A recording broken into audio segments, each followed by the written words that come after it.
ശരി ശരി, എന്നെ വിളിച്ചാലും മരുമോനെ പറ്റി മാത്രം ചോദിക്കാവുള്ളൂ അല്ലേ? ശരിയെന്നാ, ഞാൻ പറയാം. ശരിയെന്നാ, അസ്സലാമലൈക്കും. എന്റെ വാപ്പ വിളിച്ചാലും നിങ്ങളെപ്പറ്റി മാത്രം എന്റെ വാപ്പാക്ക് ചോദിക്കാൻ നേരമുള്ളൂ. വീട്ടില് 3 മരുമക്കളുണ്ട്. പക്ഷെ എന്റെ വാപ്പാക്ക് നിങ്ങളോട് ഒരു പ്രത്യേക സ്നേഹ. അതിന് മാത്രം ഇപ്പൊ എന്താ ഉള്ളത്? നിനക്കറിയില്ലേ യൂനസിനെ, എന്റെ കസ്റ്റമർ? അവനോട് എനിക്കൊരു പ്രത്യേക ഒരു ഇഷ്ടാ.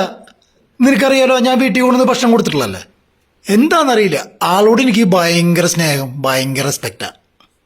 ആ പാവത്തിന്റെ കാര്യമൊന്നും നിങ്ങൾ പറയണ്ട. നമ്മുടെ കടയിലത്തെ ഏറ്റവും ലോക്കൽ സാധനം ഏറ്റവും വില കൂട്ടി ആ പാവത്തിന്റെ തലയിൽ കെട്ടി വെച്ച് കൊടുക്കല്ലേ നിങ്ങൾ ചെയ്യാറ്? ഞാൻ ചോദിച്ചത് എന്റെ വാപ്പാക്ക് നിങ്ങളോട്. ഞാനിപ്പോ എന്താ പറഞ്ഞത്? ഞാനിപ്പോ എന്താ പറഞ്ഞതെന്ന്